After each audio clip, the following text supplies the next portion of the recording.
اعمل بيه بروتين. تعالي بقى نسمي بسم الله ونصلي على الرسول ونشوف هنعمل ايه. بصي يا ست الكل، احنا اشترينا كده عضمية من عند الجزار، هي ماسورة تمام، هي اسمها ماسورة تمام.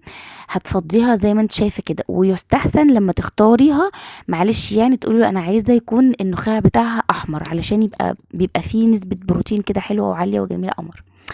بصي يا ستي، انت هتغديها طبعا وتسيحيها على النار، بس طبعا قبل ما تسيحيها على النار بتحطي طبعا شياطه اللي هي المخرمه دي، وتسيحيها كويس جدا زي ما هتشوفي كده في اي طبق عندك، اي طاسه، اي حاجه يعني انت يعني مش بتستخدميها قوي.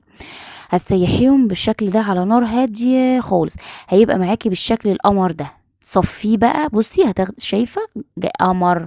صفيه بقى وحطي عليه جوز هند وزيت زيتون واي نوع زيوت بتحبيها، وهتحطيه في البطرمان زي ما انت شايفه كده، وهتحطيه على شعرك لمده 15 دقيقه، وبعد كده تغسليه كويس جدا عشان ما يقفلكيش المسام.